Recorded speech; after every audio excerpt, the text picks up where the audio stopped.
Paul Gullickson, Communications Manager for the County of Sonoma, and this is our update for Tuesday, September 29th at 5 p.m.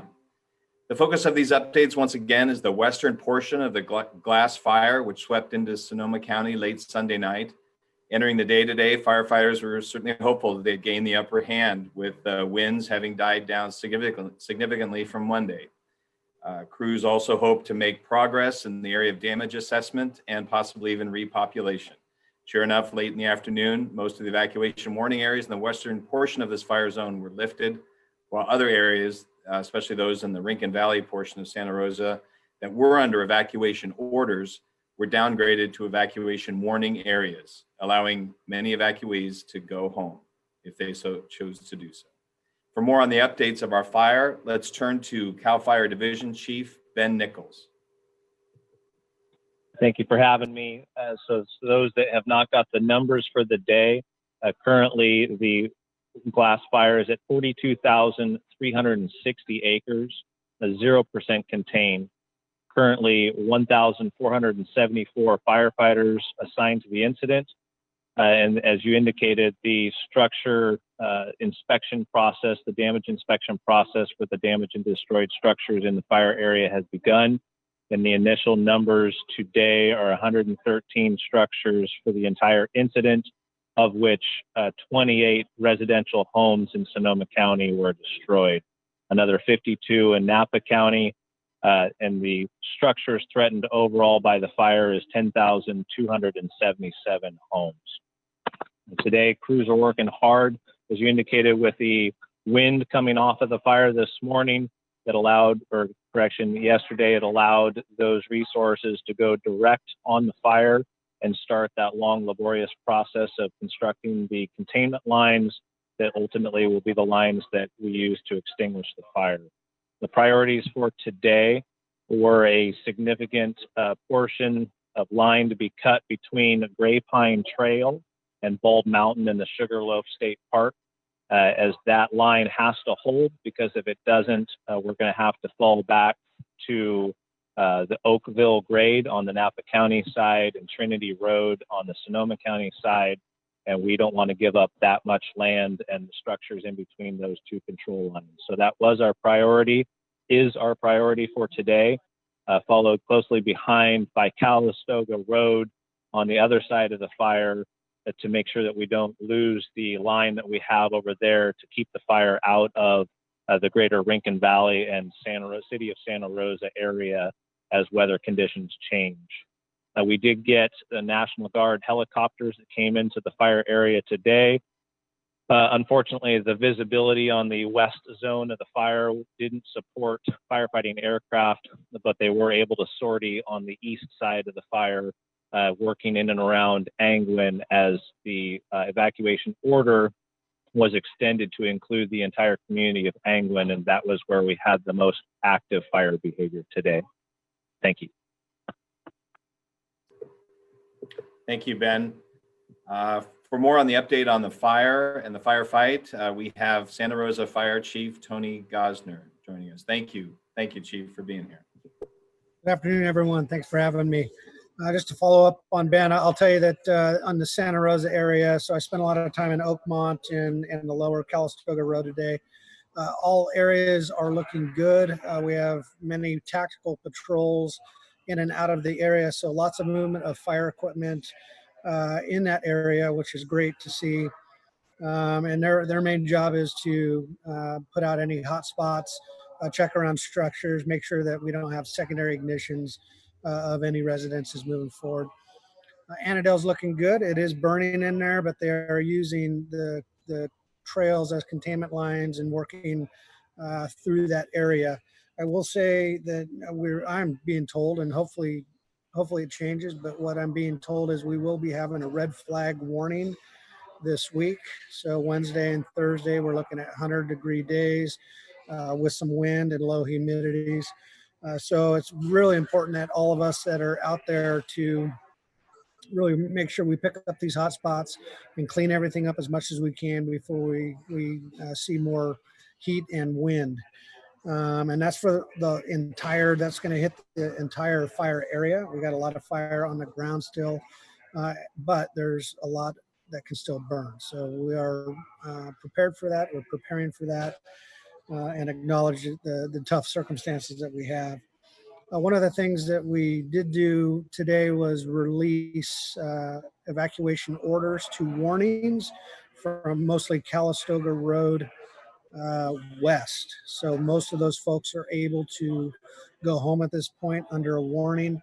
I will say there are some properties that still do not have power, and pg&e is working on that as we speak. I did go up Los Alamos Road right outside the city. Lots of damage to infrastructure in terms of power poles and utility lines. So there is a lot of work to be done on that front before we can even start thinking about letting anybody get into some of these more remote areas. Lots of crews up there working as we speak, taking down trees and replacing poles and removing wire and things of that nature. The lower Calistoga Road looks really well as too. And so there's hot spots all over. The sun comes out, the smoke lifts a little bit. And on top of that, you get a little bit of wind and we start seeing these hot spots pop up in mulches and landscaping and, oak trees, things that were on fire at one point. So there is a lot of work in and around the city, and that's really around the entire fire. Wherever there's equipment and they're not actively fighting fire or trying to control fire, they are trying to put down hot spots and create containment. With that, I'll stop there. Thank you. Thank you, Chief. It's certainly good news, but there's still a long road to go. So thank you for that update. For more on the situation on the front lines, let's turn to Santa Rosa Police Chief Ray Navarro. Thank you, Paul. So in coordination with CAL FIRE and the Santa Rosa Fire Department, as Chief Gosner has stated, we have lifted certain areas of the warnings and or downgraded some of the warnings and also lifted some of the evacuation orders. If you live within the city limits and you're not sure where those are or what zone that you live in, you can look it up at srcity.org/evac zones. So continue to monitor that website, and you can also go to srcity.org/glassfire for continued updated alerts on the fire emergency. So the lifted areas include the evacuation warnings for East 1, East 2, and East 3. Those have all been lifted and are back to normal. The evacuation areas or orders that have been lifted include all of Summerfield, all of Spring Lake, all of Northeast 2, all of Northeast 3/Middle Rincon. And then there's portions of Calistoga South and portions of Melita that have been lifted. So be very careful and follow the information that's on our website. We still have evacuation orders in place for, again, portions of Calistoga South, Skyhawk, including everything east of San Ramon and Mountain Hawk Drive. We also have portions closed in Melita, east of Calistoga Road, north of Melita between Queen Anne and Montgomery, and all areas east of Channel Drive, south of Montgomery Drive. It sounds very confusing, but we're trying to get as many people in to the safe areas and keep everybody out of the areas that are still dangerous. The other zones that are still remain under mandatory evacuation include Calistoga North, Stonebridge, Pythian, Oakmont South, and Oakmont North. You still cannot go back to those particular areas. We continue to watch over these areas and maintain safety using our officers and officers from mutual aid agencies. We're very mindful of the traffic that's going in and out. I do want to remind everyone that it is against the law to be in these evacuated areas, so do not go in there. We need to make sure it's safe for not only community members, but also our public safety who are going through these areas to get to the fires. We just ask the community, again, to follow us on social media. We ask them to be mindful of everything going on, even though things are opening up, it is still dangerous, and that to use patience and to be flexible and to make sure that you're up to date on the changing conditions. I think one more thing, we have had a few reports of missing persons, but we have located them. If there is a concern, we're asking everyone to call it within the city limits, to call the Santa Rosa Police Department at 707-528-5222 to report those missing persons. And we have our detectives who are working on those as they come in. And I think that is all I have. And look forward to having any questions if you might have those. Thank you. Thank you, Chief. As one of those who has been allowed to go home, we are very grateful, and I know all my neighbors are as well. I know there's a lot of confusion about where these boundaries are.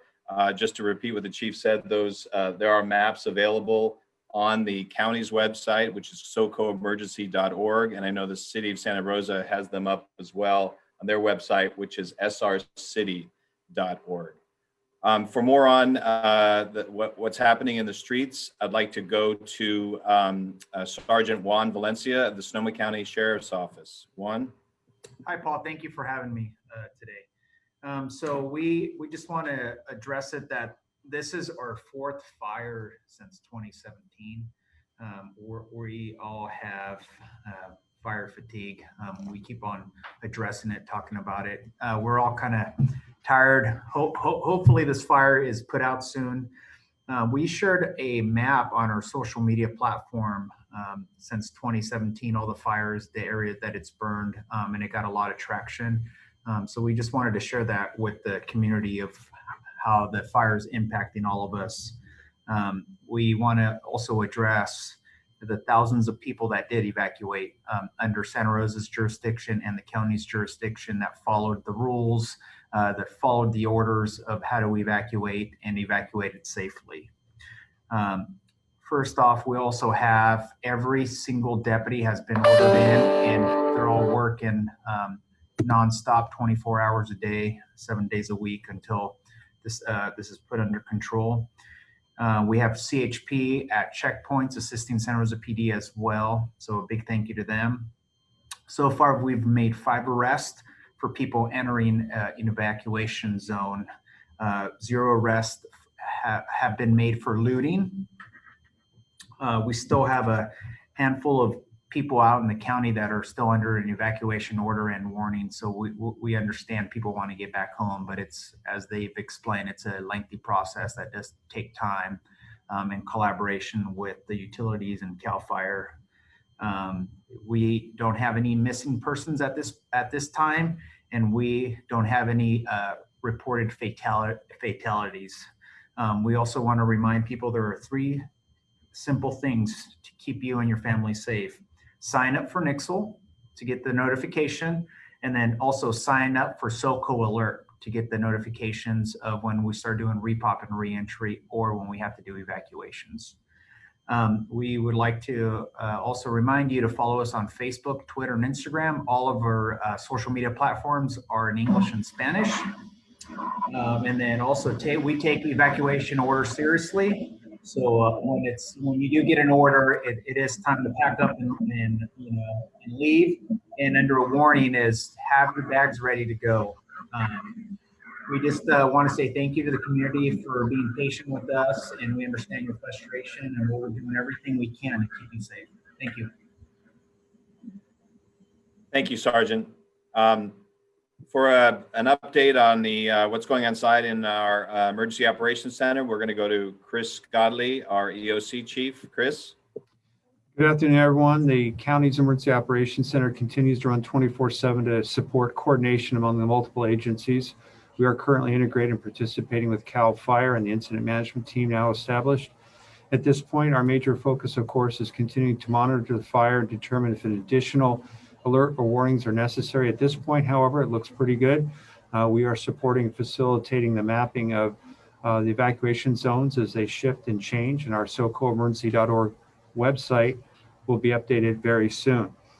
In shelters, we are continuing to look at a diminishing shelter population, 350 on the first night, 275 last night, and we're seeing some individuals being able to not only find other locations, but now especially being able to return home, especially in Santa Rosa. And so we're looking at consolidating some of our shelter operations, especially in the Petaluma area. In addition to which, I would mention that as a result of the changes in evacuation zones, there are now 14,388 residents that are currently under evacuation order and 19,655 that are subject to evacuation warning. I also have breakdowns by city versus county. I posted those detailed numbers in the chat at this time. And that concludes the briefing at this point. Great. Thank you. Thank you, Chris. I now want to go to Mayor Tom Schwedhelm, who's ducking out of his city council meeting to join us, and we appreciate him being with us. Mayor Schwedhelm. Thank you, Paul. No ducking out. We just finished our council meeting with its limited agenda. So beginning, I just want to give a word of gratitude for the favorable wind conditions that aided the firefight near Santa Rosa overnight, and for the men and women who have been and continue to work so tirelessly to keep our community from further harm. I was fortunate enough to join Fire Chief Tony Gosner and view some of the burn area, and it's amazing the incredible work that those men and women did to protect the number of homes that were protected. We still have thousands of our Santa Rosa community members under evacuations. For those of you returning to your homes, please be sure to do so safely and follow precautions. More information about safety procedures to follow is available at srcity.org/evac updates. For those still under evacuation, we know you're anxious to get back to your homes and property. Please know we're doing everything possible to ensure that can happen quickly and efficiently and safely. Thanks, Paul.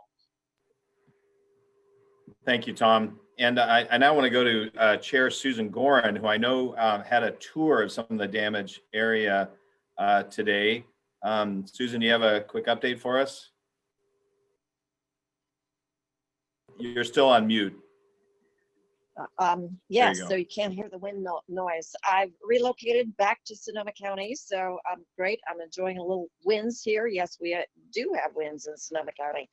I really want to thank all of the firefighters from all over the state. We saw an engine company from Burbank, and certainly up and down California in evidence, still providing some relief and being on the job.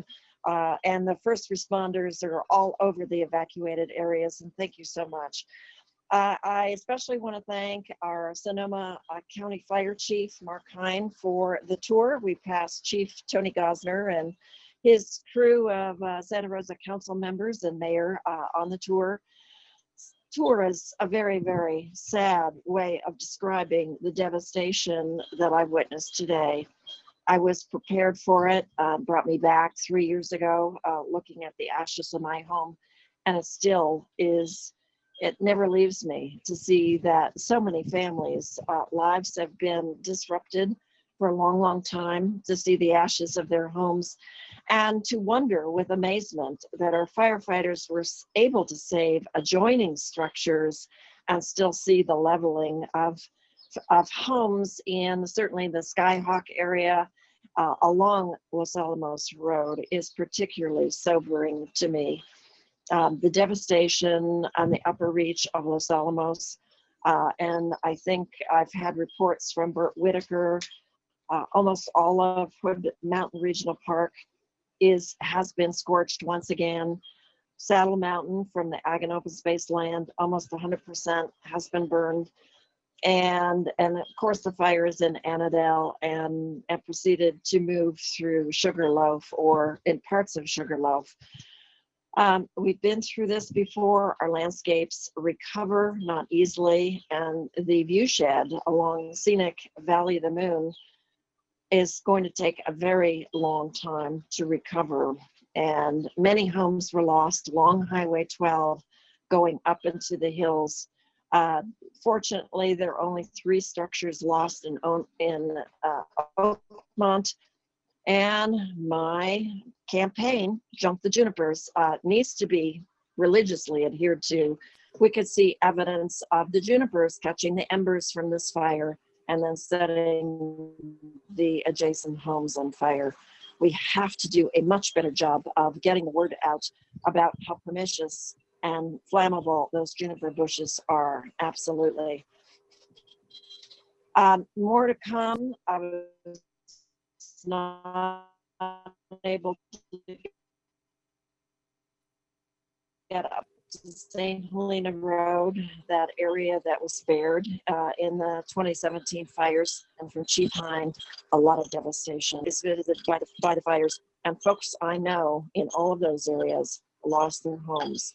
So we will be hard at work outreaching to all of those families with assistance through the establishment of a local assistance center and reorganizing our block captains, neighborhood captains once again, to provide solace, counseling, information, and we will get the information out presently about when that assistance can be expected.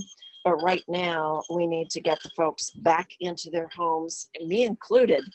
But there was a lot of utility restoration, guardrail replacement along Highway 12, cleanup of dangerous trees and fire-burned trees.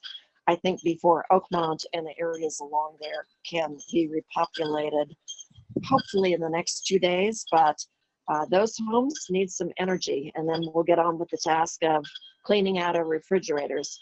So once again, thank you to our great first responders, firefighters. I've personally thanked a lot of you who are ready to drop. You're exhausted, catching a little shut-eye where you can. And this is who we are, Sonoma County. We stay to the end and we do what it takes.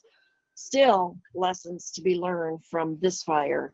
Chief Hine predicts that it took 40 minutes to get from the Napa Valley line to Highway 12. The fires are here to stay. They're part of our world, but the speed and the devastation should never be underestimated. So thank you all once again. More to report tomorrow. Okay, thank you, Chair Gordon.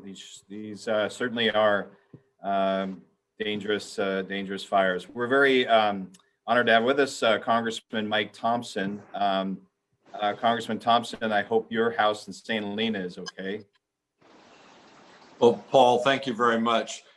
My house is fine. Jan and I moved back in last night, and we got our power on today.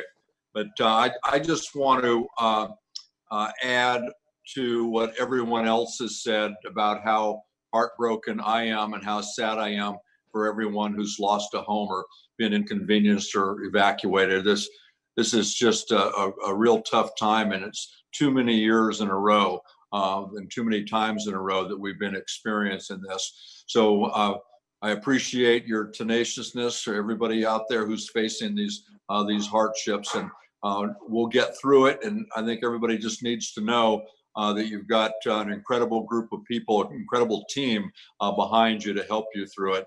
And thank you to everyone who's on this team. The first responders most certainly are doing an incredible job keeping people safe. And it goes even beyond that. The administrative staff, everybody that, it takes a lot of people to make this happen. And they're doing a great job. And as I said before, those of us who are on this panel, we've been through it a number of times, and I just couldn't think of a better team of people to work with than all of you. So thank you.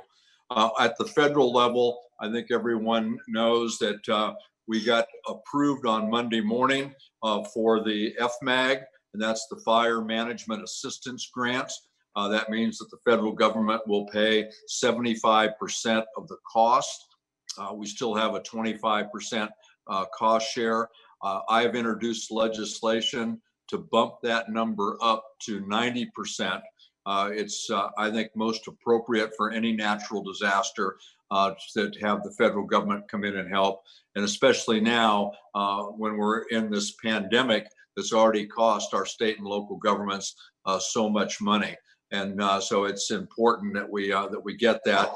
And that provision, that legislation, the 90% legislation that I introduced, was included in the most recent COVID legislation that will pass the House, I believe, this week. So that's an important step.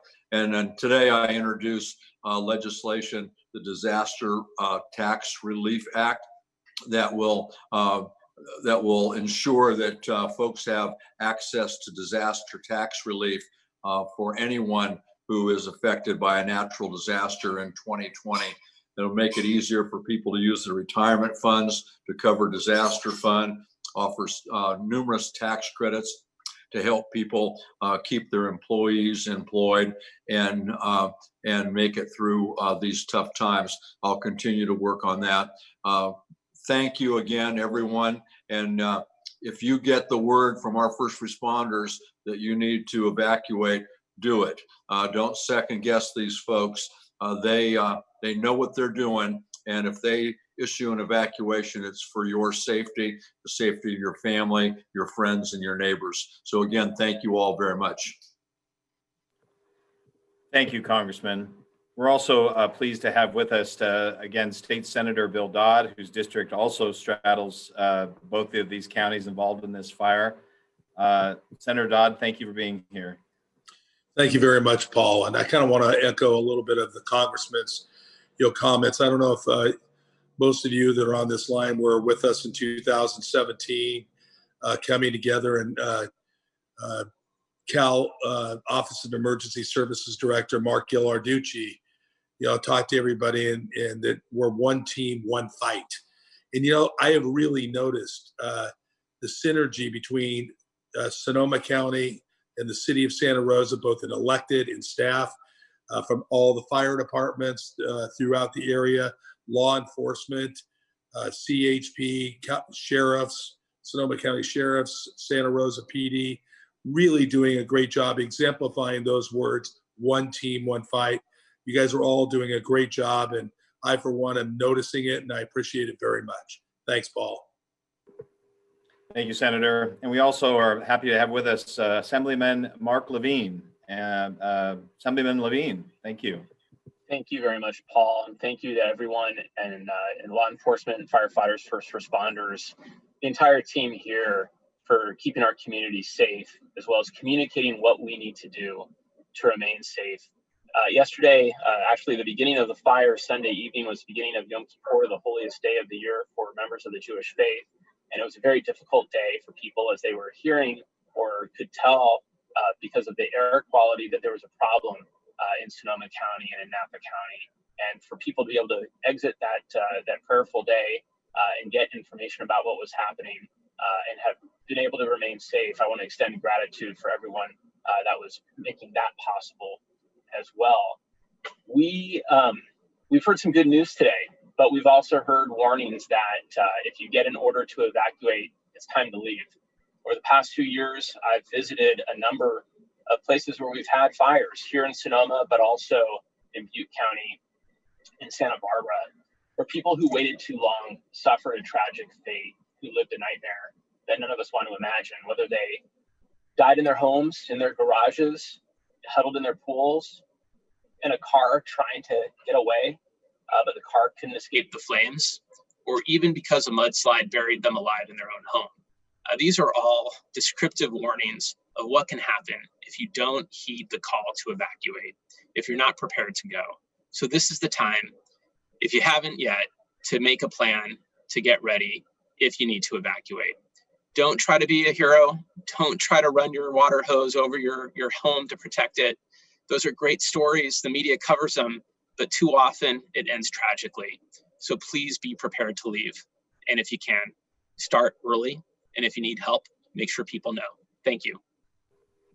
Very true. Thank you. Thank you, Assemblyman. We appreciate you being here. I now want to go to Sonoma County Supervisor Shirley Zane, who has a brief message she wants to share. Shirley?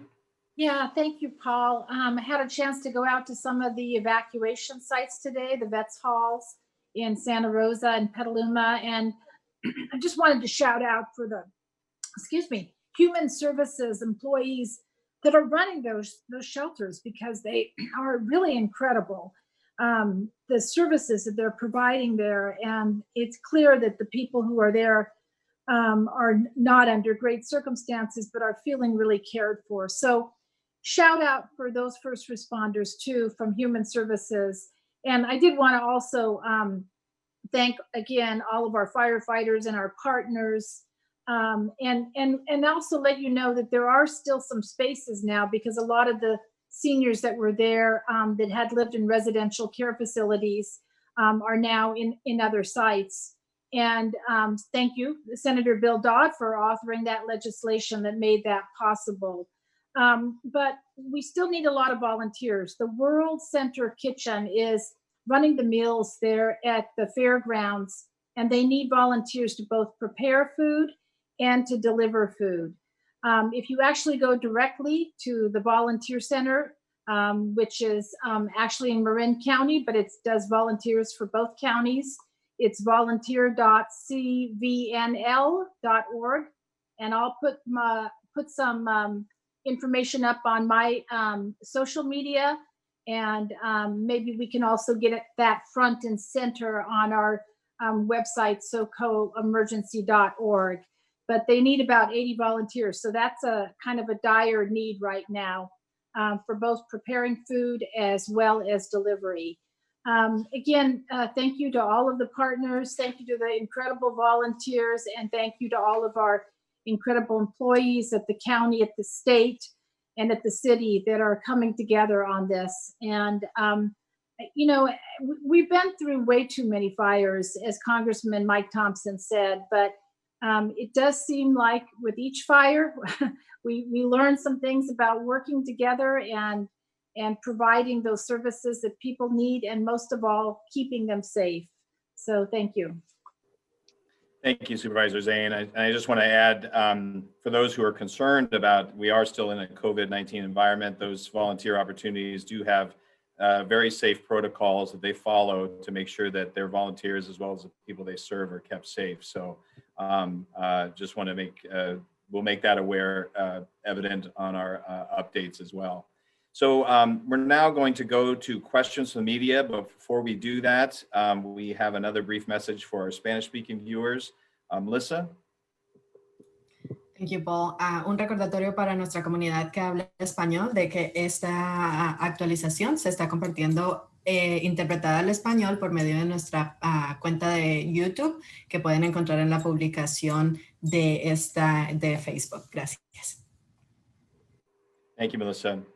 Okay, we'll now go to questions from the media. Just a reminder that if you do have a question, please raise your hand and I'll call on you, or you're welcome to place a question in the chat box.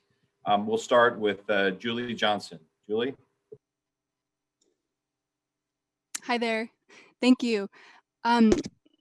Tony, you mentioned a red flag event is on the horizon, and you know has the potential to be a repeat of Kincaid, when major subsequent wind events created a lot more fire growth. So I want to hear from you and Ben about your biggest concerns and what's the worst case scenario you're preparing for. Yeah, it is a concern of all of ours. So, you know, Annadelle sticks in my mind in terms of the Oakmont Summerfield Road areas. Really, if it's right now, the wind's going to be shifting towards Oakmont. Wednesday and Thursday, it'll shift back towards Summerfield. So both of those communities are, in my view, with this weather event, we really got our eyes open to. And then really the St. Helena Road, Calistoga Road, that's big country out there that hasn't burned in a while. And it chunks through some of that country right now, but you add some temperature and wind, and that can create another dynamic that can give us some members in communities we don't need them. You know, the Mark-West drainage, things like that. So we just got to get through the day. get through today, get through tomorrow, and we're all prepared for this event. And we'll make sure we handle business. But it's you can't control weather. You can only control what we can do. I will say this: if there's a red flag warning, nobody needs to be using lawnmowers, tractors during the heat of the day. All of that work should be done in the summertime, in the early hours when it's cool and relative humidity's up. We've had a fair share of fires this summer from people trying to do the right thing in the wrong time of the day. And we got lucky on some and not so on others. So if the audience takes one thing away, please do not use lawnmowers during red flag warnings. Ben, do you have anything to add? Yeah, Chief. So Julie, the National Weather Service out of Monterey is analyzing as we get a little bit closer. We have an incident meteorologist assigned specifically to the glass incident here. And so originally the National Weather Service was looking at as early as Wednesday, as early as tomorrow. But they've pulled back from that. And at this point, it's a 50-50 shot on whether or not they'll actually hit red flag conditions on Wednesday. So if we get there, they're talking about Wednesday afternoon in the evening through Friday morning at 6 a.m. But basically, the driving factor is not necessarily the offshores that we normally associate with a red flag, but it's a combination of the duration of the conditions we're going to be in, with northwest winds forecasted to be approximately 10 to 15 miles per hour, combined with relative humidities under 18%, possibly low teens into single digits, and then little recovery overnight. So relative humidity is not supposed to be above 35%. So it's not what we would normally associate with a red flag event, but basically the National Weather Service is concerned about a period of elevated fire weather during that period of time. So if we were to have any issues from that northwest wind, that's why it's so critical that we have the Sugarloaf piece buttoned in now, because that would be the portion of the fire that would be the most prone to spread with that northwest flow on it. So while we are taking stock in the fact that there's a threat, like Chief said, we can't change the weather. So we're making sure that our tactics are setting us up for success when that weather occurs. Thank you. Okay, thank you, Julie. Let's go to Kerry Benefield from the Press Democrat. Kerry? Hi, everybody. My question is for Tony and or Ben on this one. Annadel, can you talk about that park? Not only is something that everybody was getting after to save because it's a jewel, but strategy-wise, and it's, being the possibility of it being a gateway down into Summerfield Road, into Bennett Valley. There was even talk of Roanoke Park, but just as a piece to the puzzle, how important was getting after Annadel last night and into today? So Annadel has been a priority for us since it got across Channel Drive and into the park.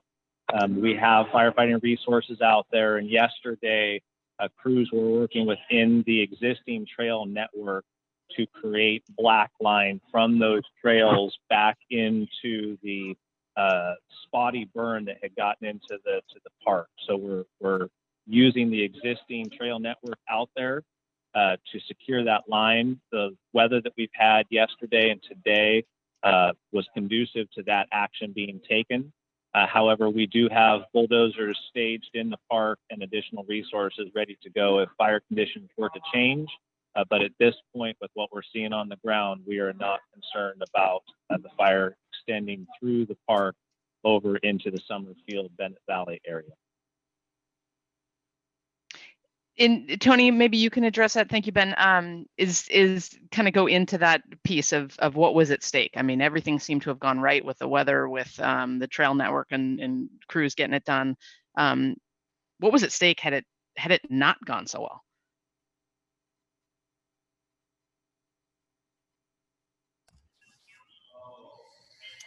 So if I understand your question correctly, you want me to give you what I think what bad weather and a fire in Annandale will do to the Summerfield and Bennett Valley area? I mean, yes and no, but that piece acting as a gateway into a very populated area on the other side. Just what was at stake in that fight is, I guess, is a better way of stating my question. Well, the stake was the neighborhoods off of Summerfield Road and the Bennett Valley region. So it's a very important piece of property that we need to maintain and take care of. We're doing that with the last 2 days with the weather, like Chief Nichols said, to give us that better chance. The winds aren't going to be as severe as they were last week, which is helpful, but it'll still carry fire and move fire.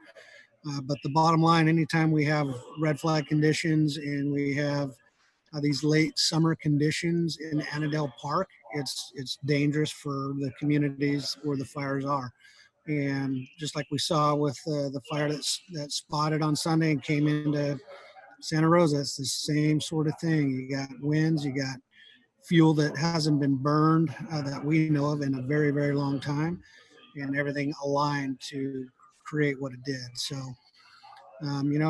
we're doing everything we can to keep it out of all the communities moving forward. And the strategies of the last couple of days have just been a testament to that. Okay, thanks to you both. Thank you, Kerry. Let's go to JD Morris from the San Francisco Chronicle. Can you hear me? You're on. Hey, thank you. Chris, I was hoping you could elaborate on the evacuation situation. Did you guys end up moving anybody into hotels and Sonoma State dorm rooms? If so, how many? At this point, we did in fact move just a few selected residents into hotel rooms, those with significant and chronic medical conditions. But we also established a medical care unit, if you would, at the Petaluma Fairgrounds, i.e. the Sonoma Marin Fairgrounds. So we were able to actually provide kind of a better level of medical support for many individuals. We also did make use of Sonoma State University, both the congregate care setting as well as some of the dorm room suites, as it were. I don't have the exact totals on numbers for each one of those different elements, but I can get that to you. Okay, it sounds like a lot of people are still in congregate settings, though. Were they declining to go into hotels or other spaces? Is that like where they wanted to be, or? Well, not many. Many did not want to be split up, of course, but we're looking at a modified congregate setting. So don't picture a gym floor with 100 cots on it. We're looking at a larger space where there's significant buffer, if you would, a physical space between individuals or couples or family groups that are separating them physically. So the congregate setting is not as, if you would, challenging as it might have been in years past when you had a whole lot of people in one place. Okay, thank you. And then I forget who was talking about the arrests for being in the evacuation zone. Was that a looting issue? That's Sergeant Valencia is the one that addressed that. So it's not looting. It's basically 5 people were contacted that were in the evacuation order zone. So they were contacted by deputies. Three of them were arrested for re-entry into an evacuation zone. One of them was for a warrant, and one of them was for a violation of probation.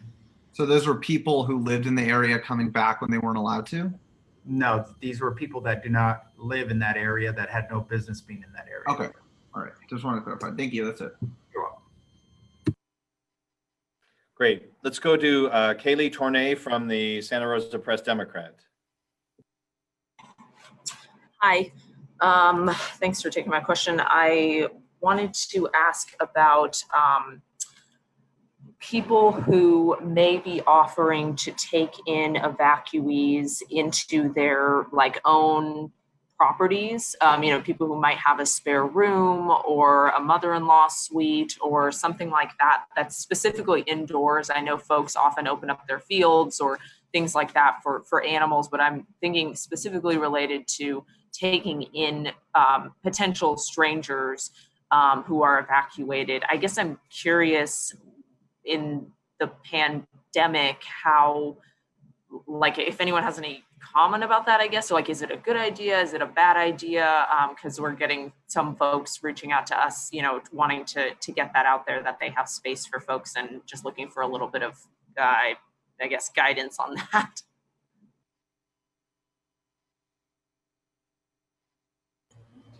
This is Chris. I'll take that question. In that, at this point, we're not recommending that practice.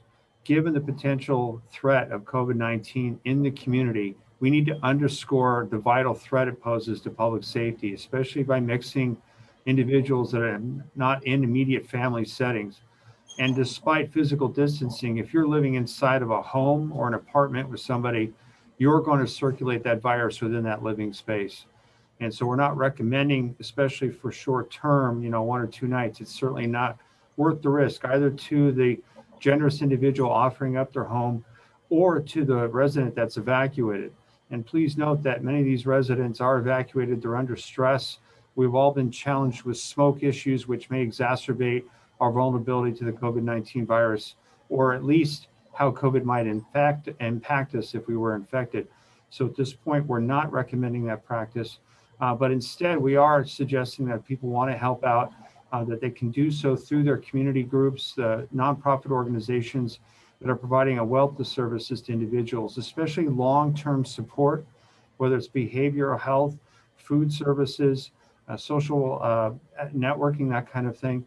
That's where we believe a long-term support for these residents can be most effective. And let me just add that during the 2017 fires and to this day, the best source of stabilizing housing for especially those folks who have lost their homes might be vacation rentals, longer term rentals, vacation homes. And I know a lot of people opened up their homes and vacation rentals 3 years ago, and it was a godsend. When you lose everything, and to move into a fully furnished residence or guest cottage is absolutely divine and stabilizing. But I hear a lot of people also opening up their homes, guest cottages, junior second units, to those folks on a temporary basis for evacuees. Potentially, those evacuees could have rapid COVID tests to help their hosts know that they are COVID-free. Friends, neighbors often double up together. It's not ideal. We don't recommend it, but people need places to stay short term for a couple of days and sadly longer term. So if you have or know people who have guest cottages, please consider opening them up to those 100, 200, 300 folks, families who may have lost their homes. Thanks for that information. I just had one other quick one from Supervisor Zane. Earlier, you had mentioned a volunteer opportunity, and I just wanted to see if you wouldn't mind restating what that was so I can include it in our list. Sure, absolutely. Thank you. It's the volunteer center in Marin County that covers volunteers for both counties. They said they need about 80 volunteers to both prepare and deliver food to evacuees. And the World Central Kitchen that has been there for our last 2 disasters is there at the fairgrounds preparing food. And you can actually just go to the volunteer.cvnl.org. And Mr. Godley, if you could put that up, or somebody put that up on the front page, because that's kind of an urgent need with all of the volunteers that they need. I'll have it on my social media too. So thank you. Yeah, thank you guys. Thank you. Let's go to Mary Callahan from the Press Democrat. Mary?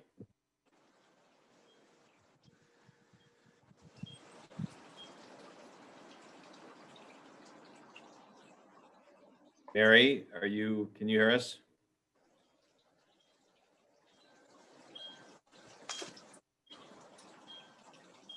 Okay, we'll come back to Mary. Let's go to Rachel Shire. Rachel, are you with us? I'm sorry if I mispronounced your name.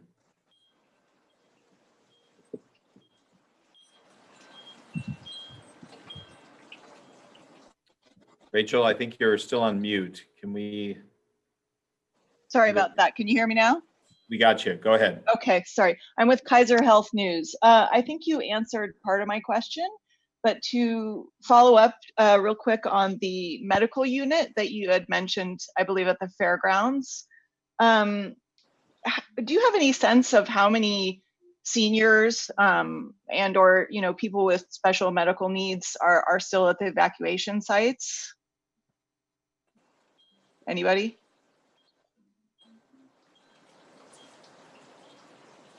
Chris, I can share that we're looking at approximately 24 individuals at the Petaluma Community Center, and we have approximately 20 individuals located at the Sonoma Marin Fairgrounds that are either of senior or may have underlying medical conditions requiring additional treatment, or not treatment, I should say, but additional attention. And I'd like to thank the professionals for volunteering for that medical unit. I met and talked with some of them today, and the population was light, but we are forever grateful to their medical expertise. And of course, they are anxious, their clients are anxious about going home. So I wanted to, having been at both evacuation centers, or two anyway, one in Petaluma and one in Santa Rosa today, that there are quite a few seniors, but a lot of them were picked up and taken to sites that weren't so large and congregate.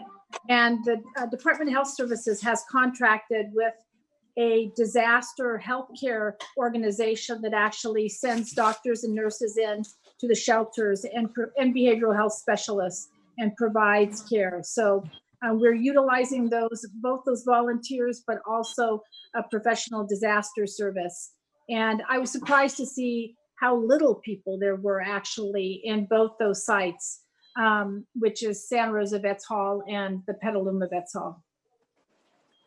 Okay, thank you very much. Okay, thank you.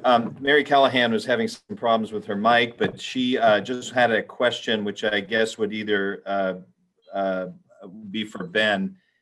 She's asking whether there's any idea at this point about the cause of the glass fire.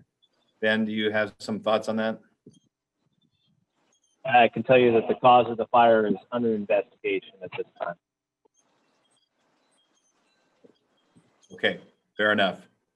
And let's finish once again with Julie Johnson of the Press Democrat. Julie? Hi. Thanks for the chance to ask a second question. And this is again for Tony and Ben. I heard local firefighters were finally allowed to go home and get a break this morning. Sounds like there was an influx of additional resources. And so I was hoping you could tell me a little bit about what new resources came in today and whether, that was a notable step forward for the work ahead. And given that so many had worked double shifts and were probably exhausted.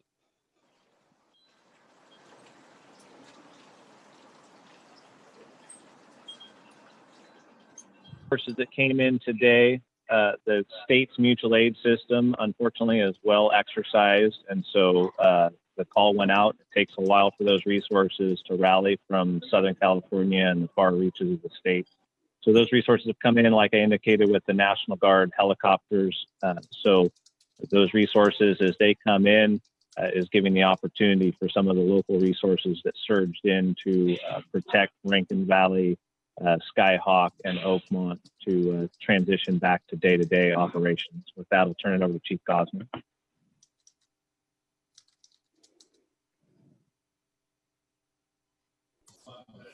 Thank you, Ben. Yeah, and I'll just add that we had some crews that are going home as early as tomorrow, and they've been on the fire since the beginning.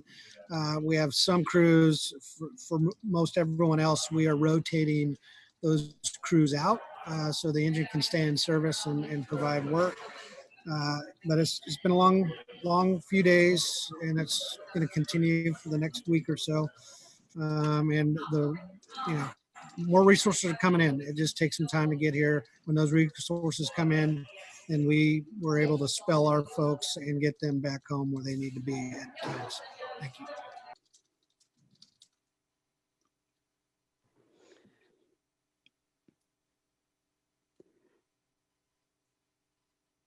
Sorry.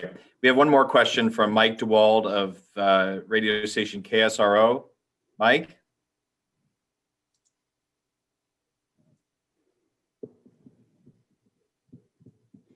I think you're still on, you're mute. Mike, can you? Thanks, Paul. For the quick question, for those returning into evacuation areas, what should their expectation be about the availability of gas and electricity?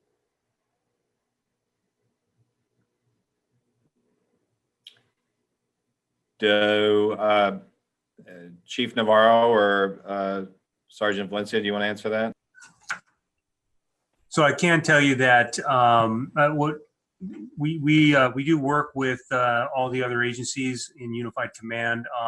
The expectation is that we understand that the power should be on, but you never know what's going to happen. So we just ask everybody to be flexible, and things can change very quickly. And so there may be spots that PG&E is still working on. But I think we would have to refer you to PG&E for that. But we are looking at areas that don't have power, and we will be patrolling those areas. So, but the expectation, we believe that most power has been restored in some of those areas. So, Mike, to follow up on Chief Navarro's information, that's one of the deals that we go through during these large major fires, is that people start to get anxious when there's not smoke in the air anymore. Why, since the fire front has moved through so long ago, why they're not home. And so the process to get people home is to make sure that they're safe when they do that.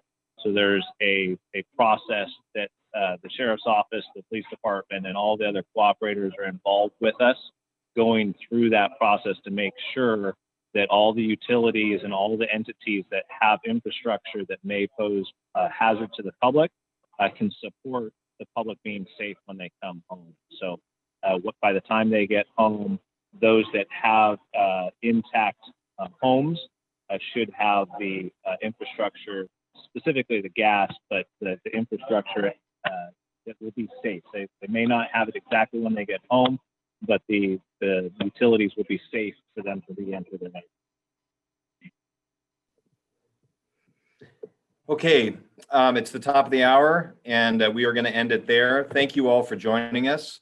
I want to thank Ross, our technical producer tonight, as well as Lorna, our Spanish interpreter, and Jim and Jennifer, our ASL interpreters. We also thank our public information partners for the City of Santa Rosa and CAL FIRE for helping organize this joint news briefing.